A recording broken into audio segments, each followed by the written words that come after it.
আমরা জানতে পারলাম যে জানুয়ারি 2024 থেকে যে 4% মহার্ঘ ভাতা শিক্ষক কর্মচারীদের বেতনের সাথে যুক্ত হয়েছে, সেই জন্যে নাকি রাজ্যের মুখ্যমন্ত্রী তিনি সন্তোষ প্রকাশ করেছেন বা তিনি এটা ব্যবস্থা করেছেন, এই রকম কিছু কথা নাকি বলেছেন।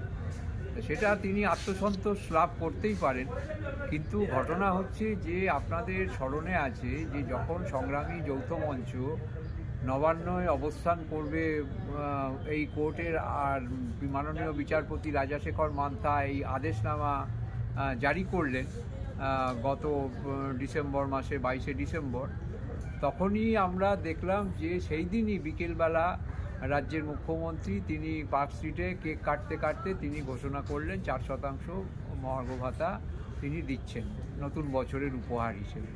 সুতরাং এই যে নবান্নয় যে বসা যায় না, এই যে ওনার অভ্রংলীয় অহংকার ছিল, সেটা সংগ্রামী যৌথ মঞ্চ এটা ভেঙে দিয়েছে এবং ওনার সেদিন হাতজোড়ও করেছিলেন, দেখেছিলাম কর্মচারী পেনশনার তাদের শিক্ষক তাদের দিয়ে দেওয়ার জন্য। সুতরাং উনি এটা কৃতিত্ব দাবি করতেই পারেন, তাতে অসুবিধের কিছু নেই, কিন্তু এটা সংগ্রামী যৌথ মঞ্চের যে 1 বছর ধরে অবস্থান করছে বা নবান্নয় যে অবস্থান করেছে, যেটা আজ অবধি কোনো রাজনৈতিক দল কোনো গণসংগঠন করতে পারেনি, এটা তার ফল।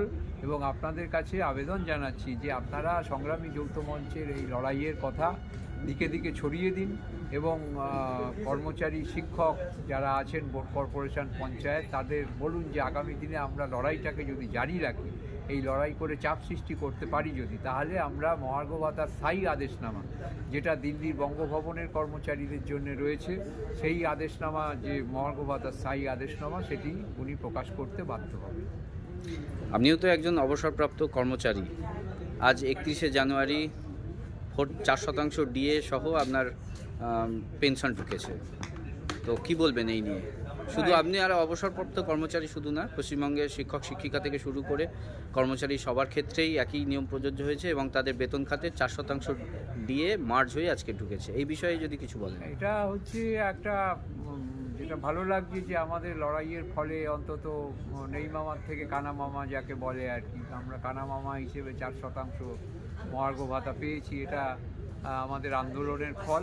এই জন্যে ভালো লাগছে যে দিনের পর দিন শীত গ্রীষ্ম বর্ষা এখানে আমরা বসে আছি, গরমে আমাদের গায়ে ফোসকা পড়ে গেছে, বর্ষায় এখানে সাপ ব্যাঙ জোক কাদার মধ্যে বসে থেকেছি, এই শীতে প্রবল শীতে মাঘ মাসে সেখানে অনশন চলছে, তো সেটা আন্দোলনের ফল। এটাই আমাদের আত্মবিশ্বাসকে আরও বাড়িয়ে দিচ্ছে।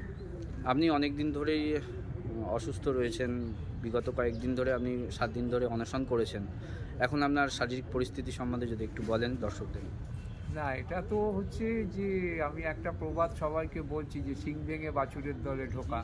তা আমার যা বয়স সেটা তো অনশন করবার বয়স নয়, তবু আমি এটা কর্মচারীরা যাতে বিষয়টি নিয়ে ভাবেন, তাদের যাতে হৃদয়ের কাছে পৌঁছতে পারি, সেই অসুস্থ বা বয়সের ভার সত্ত্বেও আমি সেই অনশনের কর্মসূচি নিয়েছিলাম এবং সেটাকে যতটা আমার পক্ষে সম্ভব আমি টেনে নিয়ে গেছি এবং বহু কর্মচারী শিক্ষক তারা আমাকে মিনতি করেছেন যে আপনি তুলে নিন, আপনি অত্যন্ত আপনার জীবিত থাকা অত্যন্ত দরকার।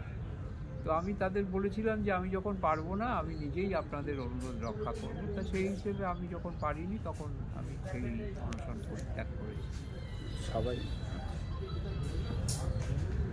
আপনাকে অসংখ্য ধন্যবাদ আপনার মূল্যবান বক্তব্যের জন্য।